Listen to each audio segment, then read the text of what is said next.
At the dawn of the 17th century, Europe is caught in the maelstrom of religious war. Irish chieftains had allied with Catholic Spain against England. For 9 years, the Protestant armies of Elizabeth I fought the Irish and their Spanish allies. The final Irish defeat came in Ulster, where the mighty Gaelic Earl Hugh O'Neill and other nobles were scattered into exile in Catholic Europe. But out of sight was not out of mind. Their presence on the continent stokes English Protestant fears. Would the Earls attempt to return and stir the people to rebellion? England's attempt to solve the Irish problem would unleash unprecedented change. The country would witness savage bloodletting as it became a battleground in Europe's religious wars. It would feel the full force of dramatic upheavals beyond her shores in America and in France. Ireland was about to be launched into a long age of revolution.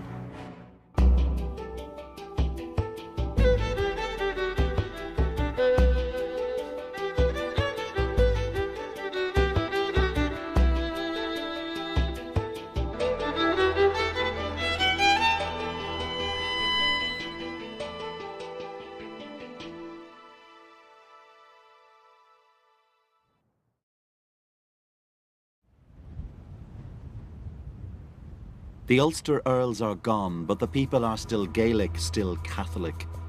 In English minds, Ulster is dangerously unstable. And it's here that a new king will attempt a radical solution: social engineering on a massive scale. King James I would plant thousands of Protestant settlers on the lands of the exiled Gaelic lords.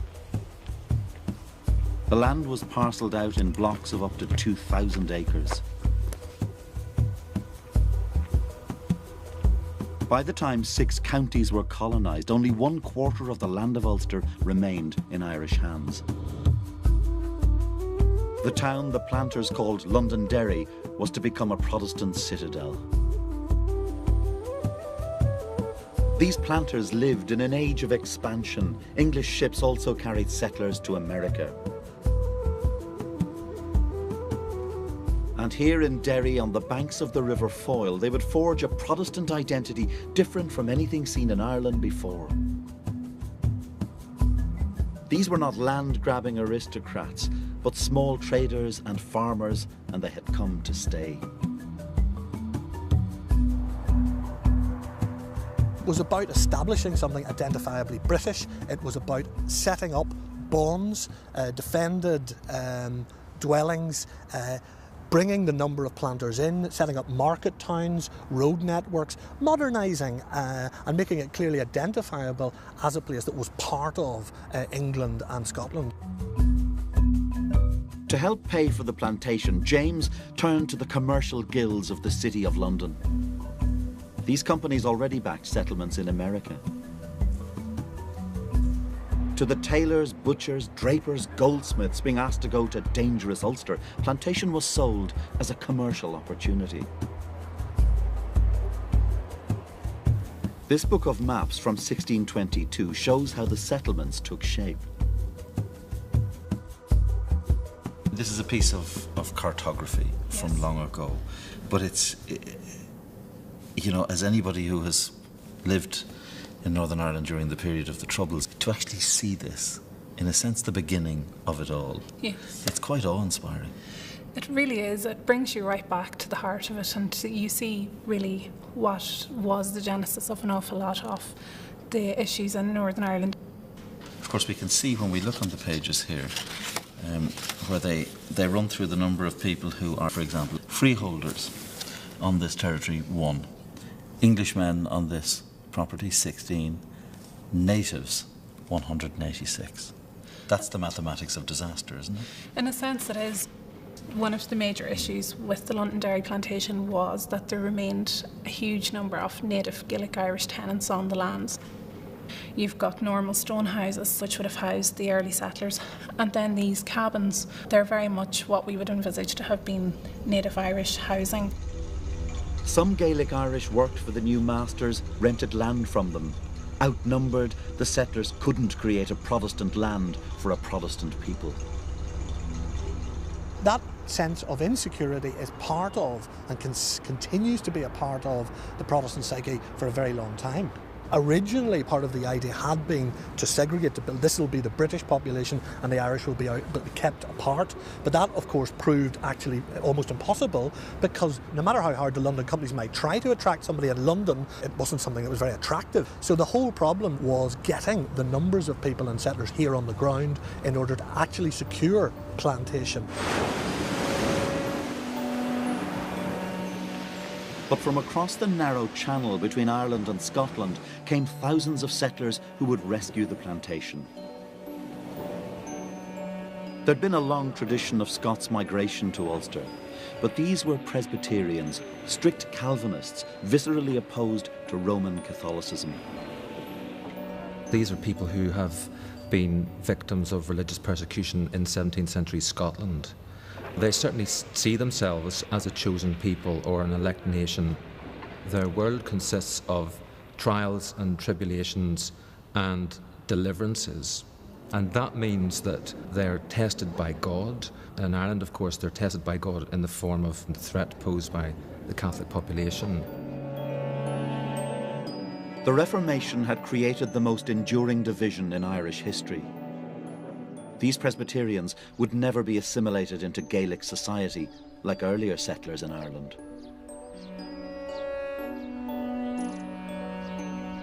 The native Irish were bewildered, like a flock without a shepherd, wrote a poet of the time. The native Irish are tremendously angry and resentful of what they see happening with the Ulster plantation. Their leaders have been driven into exile, they've been forced out of their homes in many instances, and they have this population arriving over both from England and Scotland that have different culture, different language, different traditions, and of course, a different religion. A Gaelic poet writing in the 17th century described the settlers as the crafty, false, thieving sect of Calvin. And he predicted a day when they would be driven from Irish shores. The writer's bitter tone reflected a traumatised Irish world. In the rest of Ireland, Catholics still controlled around 70% of the land, but they faced the constant threat of losing their estates. After Charles I ascended to the throne in 1625, his officials in Ireland sought to expand the plantations until conflict closer to home ended their ambitions. By 1640 in Parliament there was a challenge to Charles's kingly powers and his more moderate brand of Protestantism from religious Puritans like Oliver Cromwell. In Scotland, religious allies of the Puritans rebelled against Charles. Parliament refused to finance the King's war against fellow Protestants. Events now moved towards a war of Charles' three kingdoms: England, Scotland, and Ireland. The Irish Catholic elite was alarmed by this crisis in Parliament.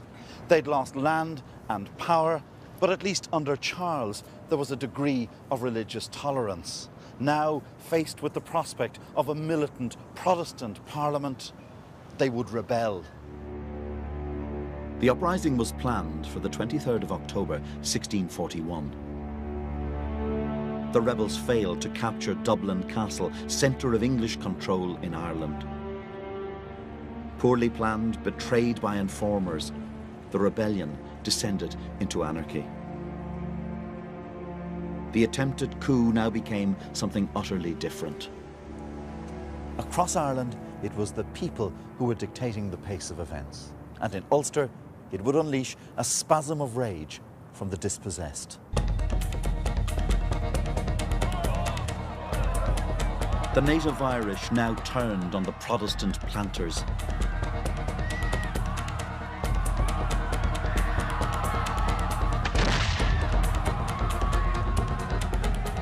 as one insurgent told a group of settlers, "We have been your slaves all this time, now you shall be ours."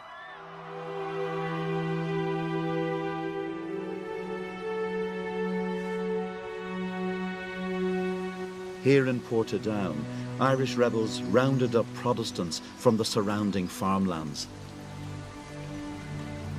100 men, women and children were force-marched through the countryside and brought to this spot on the banks of the River Bann.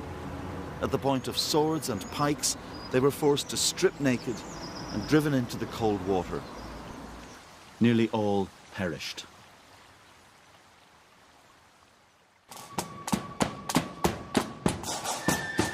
Portadown would become a defining event in the narrative of Ulster loyalism. "That terror dogs us," wrote the poet John Hewitt, "at the back of all our thoughts." The government retaliation was savage.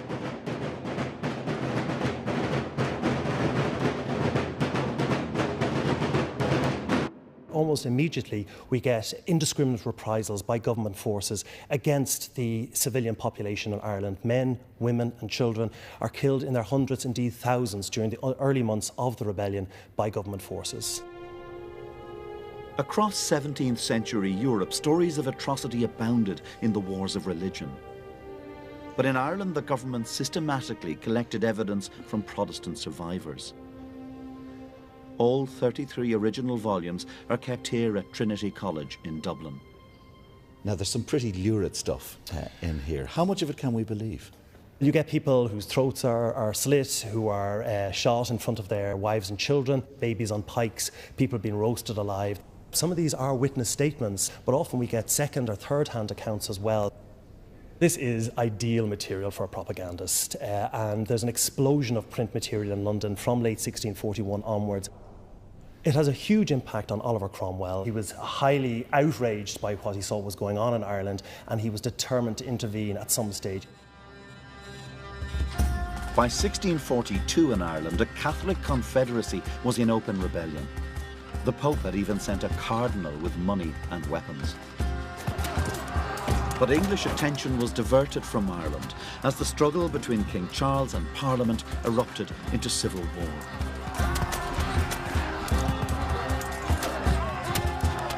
After 7 years and nearly 200,000 deaths, the king was defeated.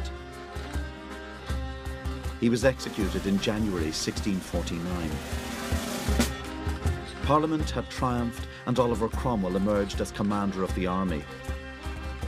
But the royalist threat had not vanished. The king's followers now regrouped in Ireland, allied with the rebellious Catholics. In the mind of Oliver Cromwell, it would be hard to imagine a more toxic alliance, and he was dispatched to Ireland to destroy it.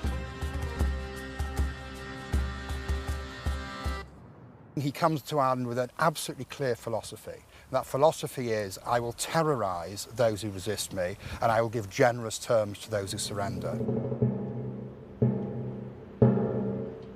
Drogheda, County Louth. In Irish memory, it is a place forever shackled to the name of Oliver Cromwell. On September the 11th, 1649, Cromwell and his army of 12,000 men began to lay siege to the town.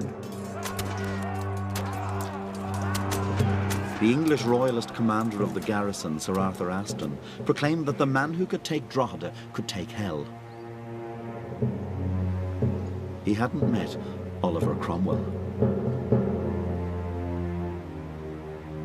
Cromwell demanded the surrender of the joint English and Irish garrison. When this was refused, the bombardment began. A breach was made in the town walls, but the first assault was beaten back by the defenders.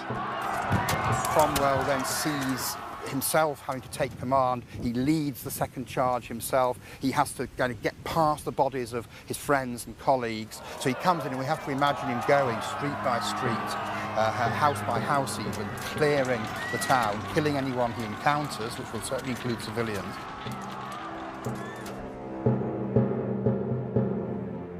Almost 3,000 men were slaughtered, virtually the entire garrison, and many after they had surrendered. Cromwell said, "Being in the heat of the action, I forbade them to spare any who were under arms in the town." Any priests found were murdered, and the commander of the garrison, Sir Arthur Ashton, was beaten to death with his own wooden leg. Several hundred civilians were killed, but the English and Irish defenders were the main targets of execution. That is done, as Cromwell himself makes clear, by knocking them on the head. That's to say they're clubbed to death. He beats their brains out. He beats their brains out because it saves bullets. You know, you've got a long campaign in front of you. You don't waste bullets. Here at St. Peter's Church, Cromwell's men set fire to the building.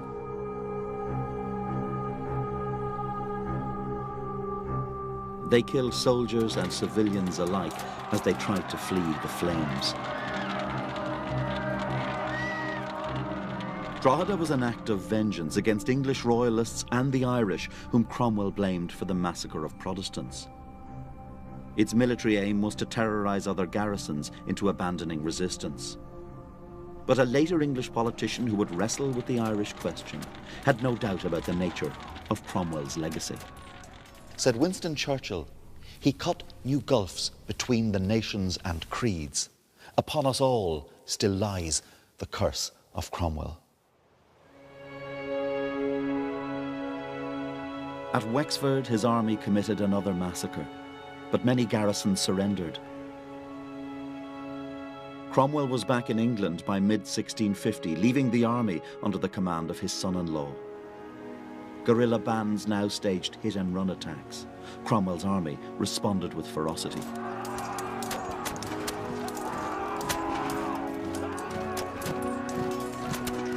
The serious loss of life really takes place after Cromwell's departure, much of it induced by the Cromwellian soldiers themselves. They simply destroy the infrastructure of the country. They razed crops, they drove people out of their homes, they burnt down buildings, they deliberately targeted the civilian population in a very systematic way.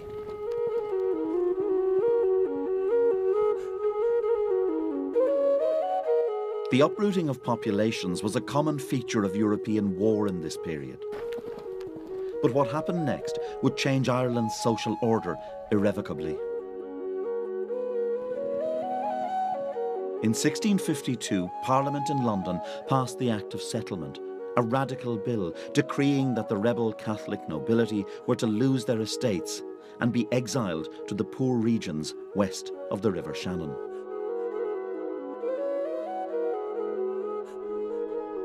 One of Cromwell's generals came here to the Burren in the west of Ireland, inspected the landscape, and then remarked approvingly, "There is not water enough to drown a man, wood enough to hang one, nor earth enough to bury him. To here and to the fastnesses of Connacht, the Irish nobility were to be banished." In the telling of the Irish story, this is Cromwell's enduring legacy: go to hell or Connacht. But his attitudes were more complex. Does Cromwell deserve his uniquely monstrous reputation here? No, he's not the most anti-Catholic of Englishmen. He thinks he knows Ireland and he doesn't think it's necessary to be so severe. And so he spends most of the 1650s trying to make the settlement less severe than his successors. By blaming it all on him, you let the English more generally off the hook. A handful of large landowners survived, but the grand narrative was of dispossession. By the end of the 1650s, only around 15% of land remained in Catholic hands. Galway would become the only remaining county with a Catholic landowning majority. Across the country, a new Protestant ruling class was being installed. But English dreams of a settled Ireland have always been hostage to external events. The country was never the calm laboratory of colonial experiment. Now, dramatic events in Europe and in England itself would reverberate west and drag Ireland to the forefront of conflict once more. This crisis would begin in a Europe dominated by a kingly colossus. Louis XIV, Catholic King of France. He terrified his neighbours with his territorial desires and built monuments to his own glory, like the great palace of Versailles. His neighbours, both Catholic and Protestant, found themselves drawn together in shifting military alliances against the expansionism of Louis.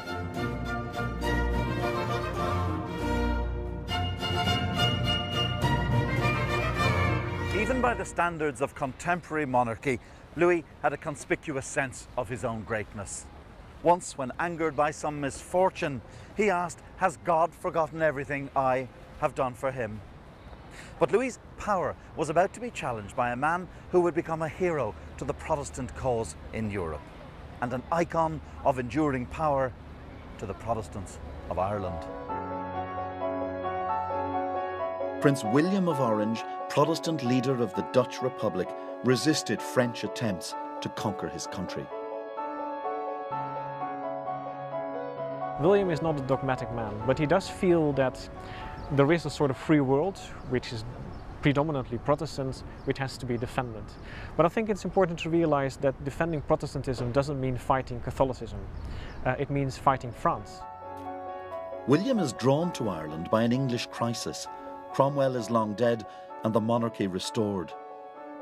But King James II is a Catholic, and when his son is born in 1688, the nightmare of Protestant England, a Catholic dynasty, is at hand. Haunted by the memory of past persecutions, Protestant noblemen ask William to invade England and re-establish a Protestant monarchy. For William, Protestant England would be a valuable ally in his war with King Louis. Soon after William landed in Devon, James fled to France. Early in 1689, Parliament offered the Dutch King William the English throne, which he duly accepted. But his exiled enemy, King James, was busy conspiring with the French king and preparing to fight back. Louis XIV understands that if he really wants to hurt William, he needs to destabilize his position on the British Isles. And supporting James is a good way of doing that.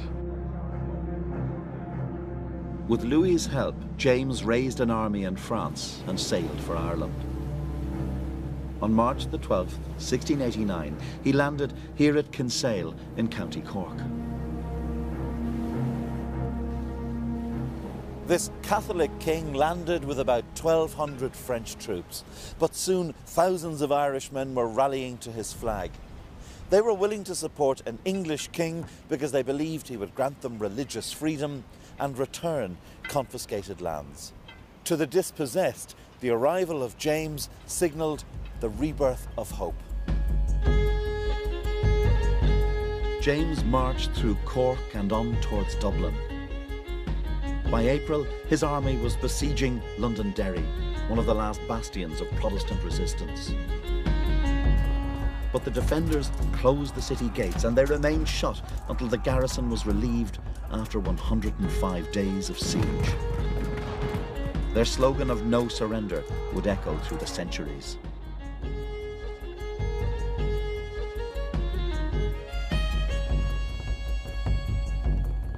This escalating crisis brought William himself to Ireland with a large army. He would face King James here on the banks of the River Boyne on the 12th of July, 1690. This was a battle about European, English and Irish power struggles, and both armies were diverse. Germans, Dutch, Danes, English, French and Irish prepared to fight. Tell me about the battle. The Williamite plan was to push a part of their army in the face of the Jacobite army across the river, and at the same time swing another part of the army around behind the Jacobite lines and cut them off from retreat, in a word, to envelop or destroy them. The push across the river was relatively successful. However, the arm of the pincer failed to close on the retreating Franco-Irish army. So most of the Franco-Irish army, the Jacobite army, escaped intact. Describe for me the scene at the end of the day. What does James do when he sees the battle has turned against him? James, not to put too fine a point on it, took horse for Dublin. And by fleeing, he implicitly admitted that the Battle of the Boyne was for him, the deciding event. His cowardice is condemned. He's described as Seamus Haka the Collier, James the Shite who lost Ireland.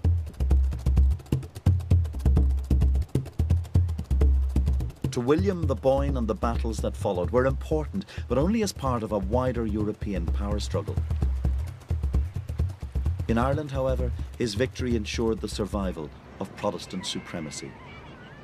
And among the Protestants of Ulster, this Dutch king with his multinational army would be acclaimed as a saviour, and his victory at the Boyne commemorated each July. How do you think William would have viewed Orange marches, Orange triumphalism, the kind of thing that we've seen historically in Ireland? I think he would have been uncomfortable with it. William loathed public festivities. He didn't like marches in the first place. The moment he entered London in 1689, when the English people were cheering him, they were actually carrying sticks with oranges. He thought it was nonsensical. He took a detour, avoided the crowds.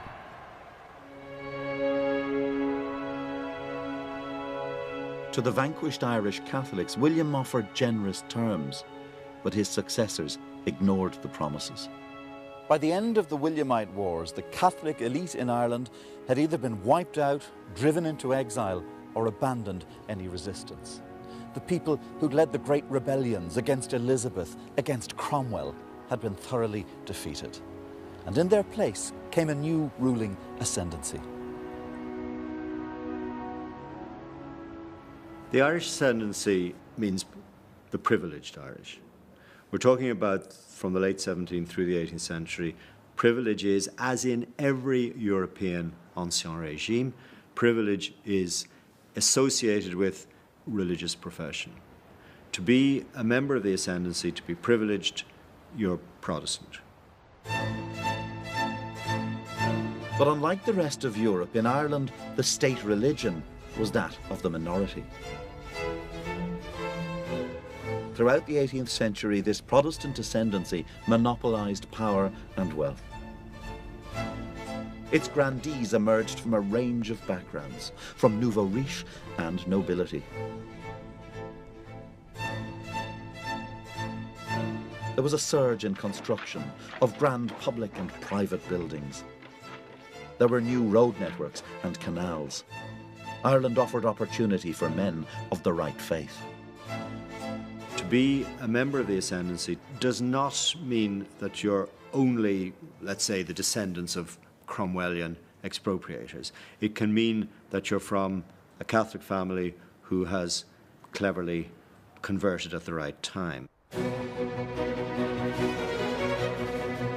In this country of men on the make, the story of William Connolly offers a striking parable of the possible in ascendancy Ireland. This is Castletown House, and it was built by Connolly in 1722 at the height of his fame. He was one of the most powerful political figures of his day, and he was the son of a family that had converted to the Protestant faith. William Connolly was the Speaker of the Irish House of Commons for nearly 15 years, and on his death he owned 100,000 acres of land with an annual income of £17,000. He was born an innkeeper's son. A house like this would have cost an absolute fortune at the time. Where did Connolly get his money? He got it in wheeling and dealing in land speculation in the area around Derry, where he took a lot of the land which had been confiscated during the Williamite Wars from Catholics. With something as grand as this, what is Connolly saying to the rest of ascendancy Ireland? To keep political power, he needed a place where people could come and be received. So this was set up really as a second court outside Dublin. So Connolly's preening here at one level, but he's also very cleverly looking after his cronies, making sure that what he wants politically happens. He is, but it's not very dissimilar from what might happen today. You bring all the people you want to influence together in one room, you give them lots of wine, you give them lots of food, and then you decorate it with examples of your good taste. Connolly's political associates would have been brought down here to be entertained and to view this house and to understand just how civilised a person Connolly was. The masters of the ascendancy would help to make Dublin a city of the Enlightenment. The great statesman Edmund Burke learned the art of oratory here. Jonathan Swift created literary masterpieces. Tell me about the impulse behind this remarkable transformation of Dublin in the 18th century. Well, it's the usual forces, money and power, because the country was beginning to boom at that point. We had an independent parliament in College Green, and the great families, because the parliament was here and because the commercial capital of Ireland was here, they would have their houses in streets like this, even though their estates might be in the countryside. So they would come up, stay in their townhouses, attend Parliament, have balls in Dublin Castle, and design their new houses.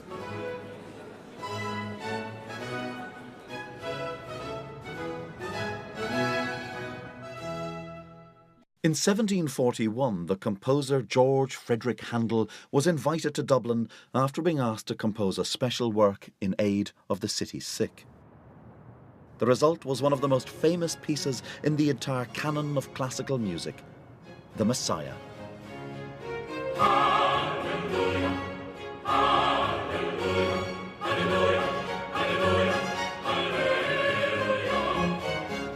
This arch is all that remains of Neil's Music Hall, where Handel's Messiah was first performed on the 13th of April, 1742. So great was the demand for tickets that gentlemen were told to come without their swords and ladies without their hoops, so that there might be more room for all. Handel was delighted with the quality of the Dublin voices in his choir and with the response of the audience, drawn, as he put it, from persons of distinction of this generous nation. For the ascendancy, it must have seemed an affirmation of status. After this, how could condescending English visitors dismiss them as mere provincials?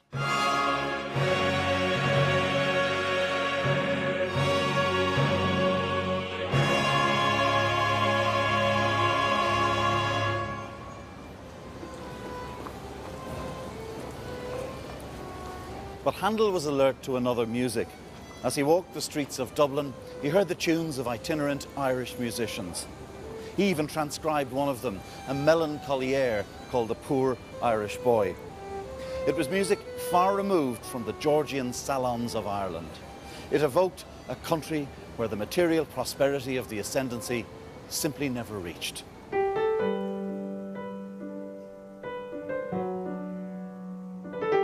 Between 1739 and 1741, famine and disease killed up to 400,000 people.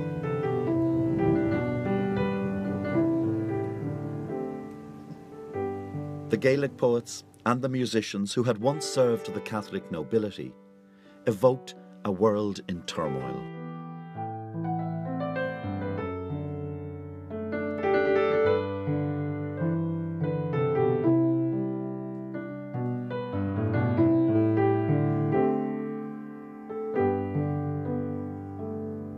When I listen to the songs of this period and examine the preoccupations, the political preoccupations of people, what you get again and again is a sense of a society that feels it's been disinherited. Well, they were disinherited for a start off, that's the first thing. And secondly, it would be very unusual with such a vast disinheritance not to have that emotionally actually coming through. There's also another strange, interesting, very, very special tradition which speaks even more, I think, of the psyche of the moment of the 17th and 18th centuries, and that's the music of the harpers.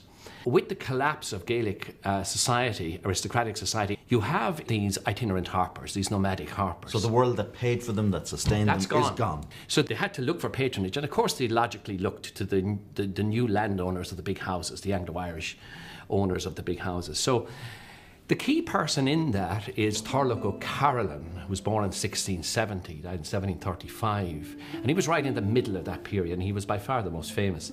Now, he's in between worlds, you see, and that's why he's interesting. Because if you listen into Carolan, you can hear the Gaelic aristocratic past. You can hear the hidden Ireland present. And you can also hear the world of the Anglo-Irish aristocracy all in there.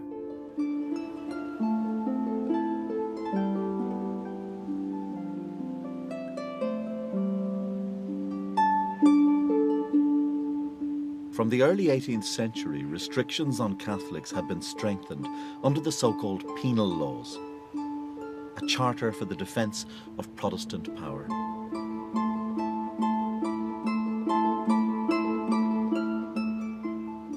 The main aim of the penal laws was to ensure that Catholics would never get back into a position where they would have power over the Protestants and take revenge, which had happened in the 17th century. Good evening, everyone. And indeed, you're all very welcome to this sacred place, the Mass Rock in Tom Haggard, County Wexford. But religious oppression only served to make the Catholic priesthood more powerful in rural Ireland. Under the penal laws, Catholics were banned from Parliament and public office. Back then, they were barred from voting and from running schools. Here at Mass Rocks, just like this one behind me. But Catholic worship itself was never banned. In fact, as the 18th century progressed, the Catholic Church grew in strength. A great seminary was built with government funding here at Maynooth in County Kildare. It would become the largest seminary in the world.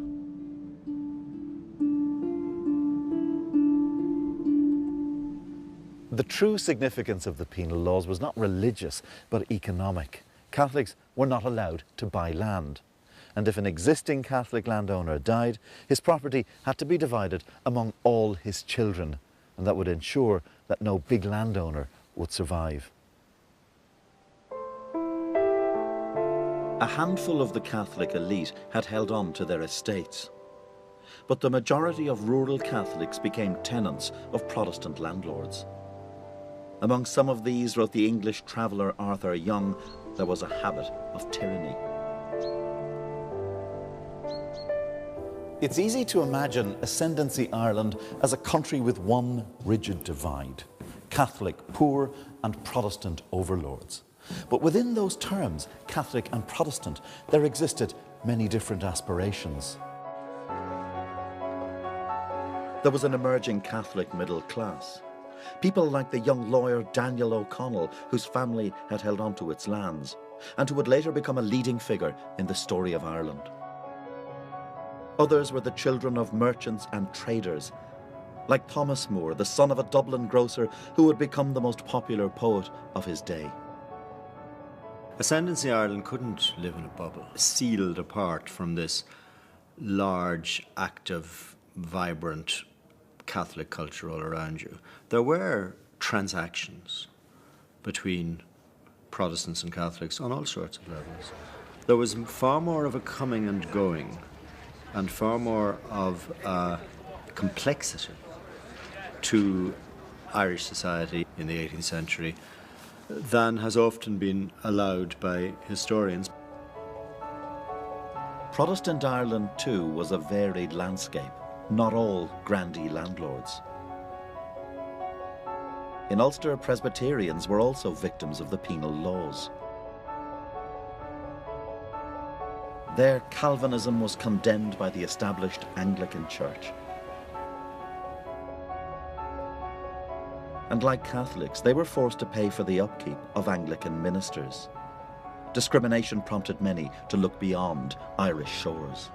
Ireland was now part of a rapidly expanding British Empire, and that colonial expansion offered space for those wanting to escape poverty and persecution. At Belfast docks and the other Ulster ports begins one of the great themes of the story of Ireland: emigration.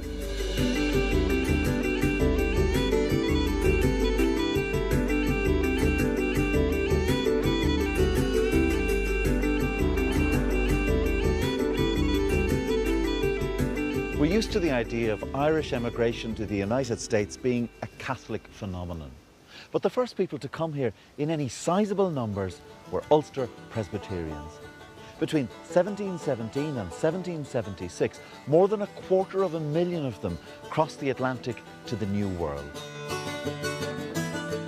From the port of Philadelphia, they travelled hundreds of miles west and south along an old Indian trail that became known as the Great Wagon Road.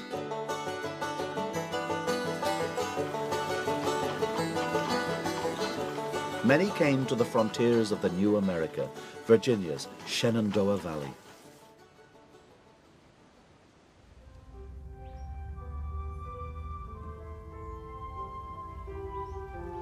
This is the oldest Presbyterian church still standing in Virginia. Founded in 1740, many of the congregation can trace their ancestry back to the first wave of Ulster Scots who settled in this area.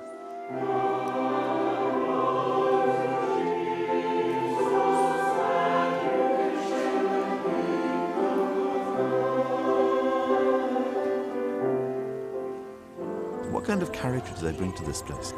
Oh, I think they were a very sturdy, independent people. They had already made a transition from one country to another when they moved from Scotland to Ireland, and so they were perfectly willing to cross an ocean. It takes a certain amount of endurance, of courage, of faith, of forward-looking. They're good qualities for pioneers to have. Some of these Ulster Scots settlers become what are known as the hillbillies. They head for the mountains. Well, the people that came to be known as hillbillies were the people who lived somewhat on the fringe of the Scotch-Irish community, who moved up into the hills and the hollers in more remote areas. They got a reputation for being kind of a lawless bunch who were outside the mainstream. They were often associated with moonshine. The Ulster Presbyterians had arrived in a dynamic environment. The borders of America were continually expanding. There was also a growing sense that Americans should govern themselves and not be beholden to a foreign king. In 1775, Americans rebelled against the rule of King George III. The Ulster Presbyterians joined the American War of Independence. To what extent was freedom of religious expression a crucial part of their decision to join the revolution? I think it was an important contributing factor. The whole opportunity that the Constitution offered with the Bill of Rights to have freedom of religion was something they wholeheartedly supported. In 1780, Ulster Scots militiamen played an important role on the American side in a famous victory. At the Battle of King's Mountain, they helped to defeat a larger force loyal to the Crown. An eyewitness account of the battle was published in the Belfast newsletter. It also printed personal letters from relatives in America. In one such letter, a young woman writes, "You will undoubtedly laugh at me when I assure you I often wish to be a man. With what pleasure would I take up arms with my brave countrymen, and like them glory in fighting for my liberty." By 1783, the American revolutionaries had finally defeated the British and won independence. The American colonists have proved that Britain is not invincible. And that message will have a powerful impact in Ireland, inspiring a cross-section of opinion, Catholic and Protestant, radical and moderate. All of them questioning ever more loudly how Britain governs their country. In Ireland, it will be a period of reform and fear.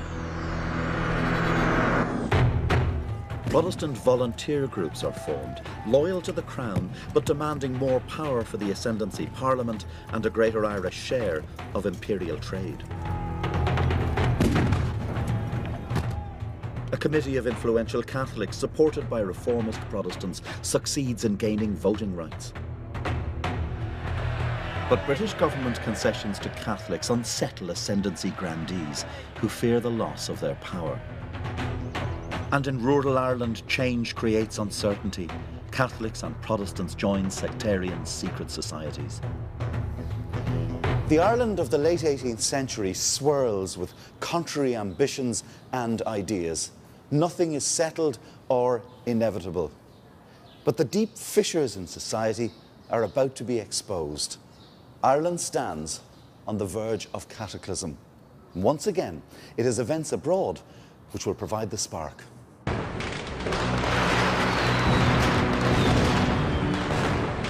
In 1789, bloody revolution convulsed France. The king and thousands of his nobles were dispatched to the guillotine in the name of a secular republic. Monarchies and the privileged classes throughout Europe looked on with horror. But the French revolutionary cry of liberty, equality and fraternity inspired a group of idealists in Ireland. What was happening here, the destruction of an imperium, was watched avidly by educated young men in Ireland. Suddenly, the unimaginable became possible. A world of inherited privilege transformed into a society of the free, where reason would overwhelm prejudice. To the revolutionaries of France, it wasn't just the monarchy or the aristocracy, but also the established church that was part of a structure of tyranny that had to be destroyed.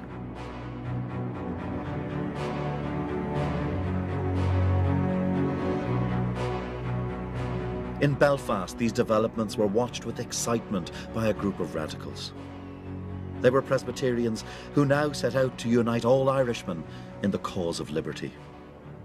They were shaped by revolutionary ideals and the intellectual ferment of the Age of Enlightenment.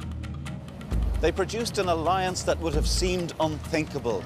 Protestant intellectuals from the south, Catholic middle class, and the descendants of Ulster planters.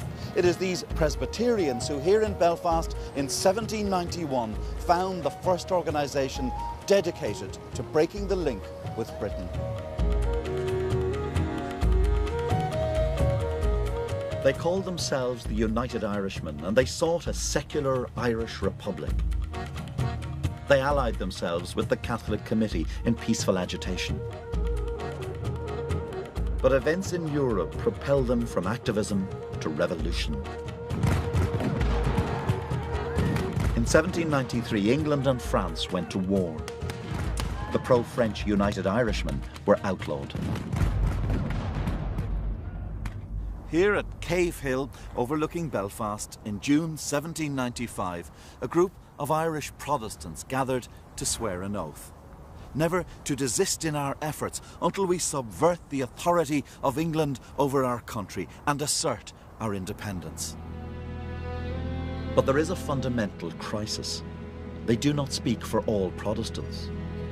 And in rural areas, sectarian clashes between what are called Catholic defenders and Protestants were escalating.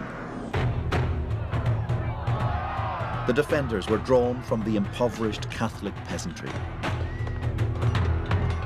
Rural Ireland is very poor. In the later 18th century, you have secret societies, you have rural gangs of agrarian agitators. You have an underworld, in a sense, of dissent, making its feelings felt through violence. Disparate Protestant groups now come together to form an organisation that will be crucial in Ireland's history. The Orange Order, the voice of Protestant fear.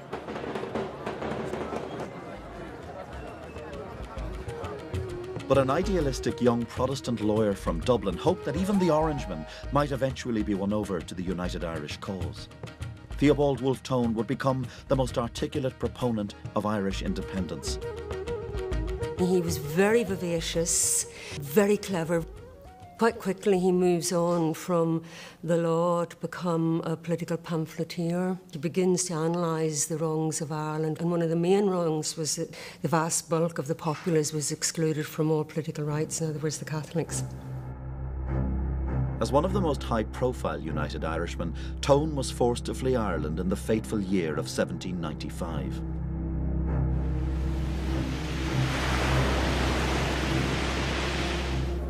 Government plans to give Catholics full political rights had been abandoned under pressure from the Protestant ascendancy.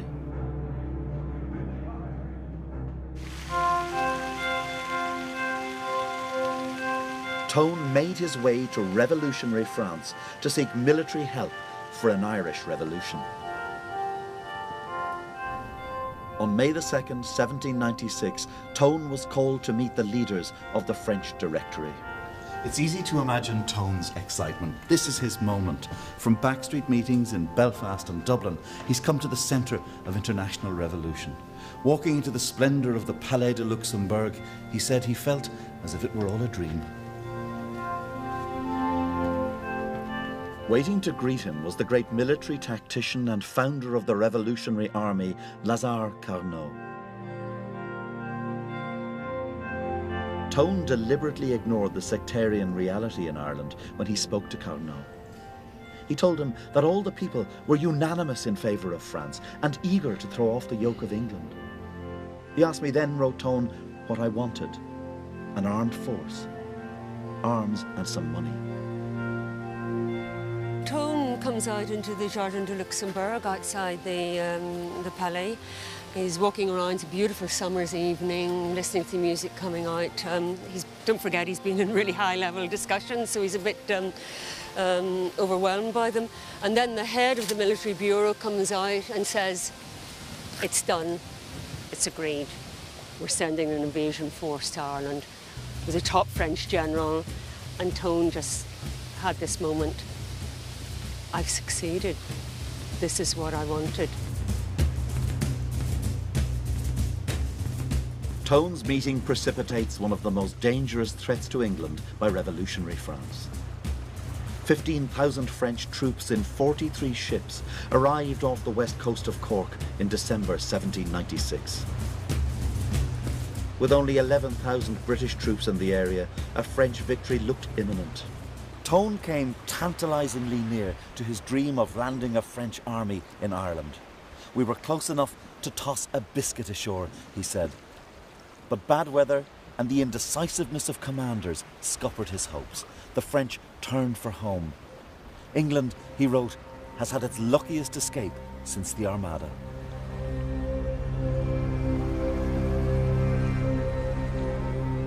In Dublin Castle, this aborted invasion sparked panic and a brutal crackdown was ordered. A campaign of terror was carried out by the army and government militias. The crackdown that had happened in Ireland had been rather indiscriminate, in that the forces responsible had treated civilians, ordinary people, as if they were rebels. But by doing that, you had a big influx of Catholics and the United Irishmen who were a very different kind of person than had joined the United Irishmen before. The United Irish Army numbered around 100,000 men, inspired both by idealism and desperation. Ireland's revolution was planned for the early summer of 1798. But in May, many of the United Irish leaders were arrested, destroying hopes of a coordinated rebellion. Localised fighting erupted. United Irishmen rose in Kildare, Carlow, Longford, Wicklow, Meath, to the west in Mayo, and to the north in Antrim and Down. The first significant rebel victory was at Owlert in County Wexford, where over 100 government soldiers were killed.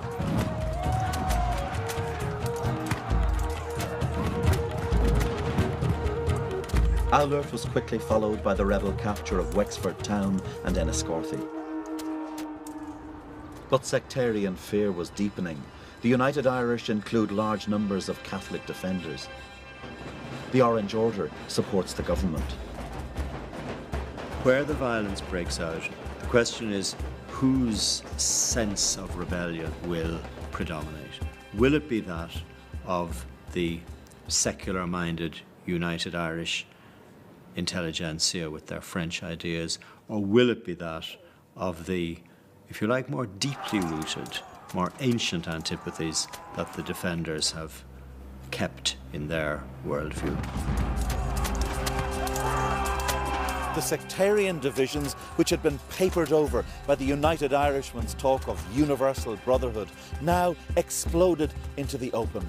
In Ulster, working class and rural Protestants woke to their old fear of overthrow by the Catholics, and they rallied to the crown. Militia attacks on civilians helped to heighten sectarianism. In the ranks of the United Irishmen, the ideal of fraternity across the religious divide was fraying.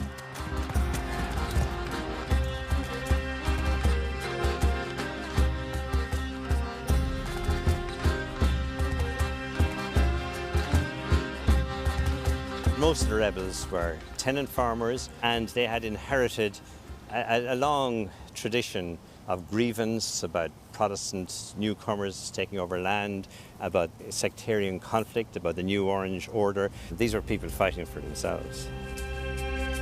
Armed with pikes and some inferior muskets, the rebels at New Ross faced government troops equipped with cannon. The rebels pour down these little streets, take over the middle of the town very quickly, but then they come up against gun emplacements. They were simply mown down by grape shot and chain shot. Maybe only 3,000 rebels attacked the town, maybe less, and 1,500 people almost certainly died in 12 hours, which is astonishing. The United Irish Army was inspired both by revolutionary idealism and more local animosities. And as the reality of defeat dawned, hatred would lead some to sectarian massacre. Over 100 Protestant men, women and children were rounded up and locked in a barn at Scullabogue. Once it became clear the battle was going against the rebels, an order came that the barn should be set on fire. There was still maybe up to 100 people in it, crowded into it, and they'd been there for days in sweltering heat. They were told to let nobody escape. Essentially, this group kept the people inside, including women and children, in the barn while they were consumed by flame.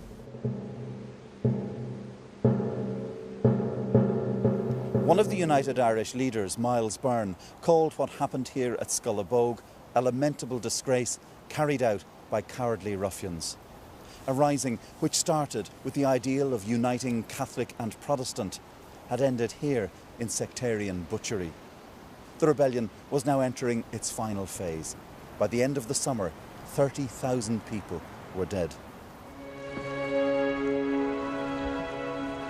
As for Wolfe Tone, he was captured on a French boat off the coast of Ireland. Brought to trial in Dublin, Tone began to realise what had been unleashed that summer. It's so poignant and so sad. He says, for a fair and open war, I was prepared.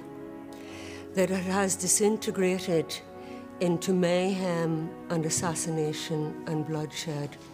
I am sincerely sorry. This is not what I had wanted. He was sentenced to death, but cheated the executioner by cutting his own throat. Tone the martyr would become an icon for future generations of Irish nationalists.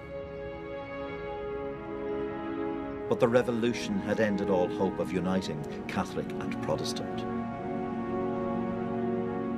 And it would prompt Britain to launch its most radical attempt to solve the Irish question. In next week's programme, the age of union and the rise of Catholic power.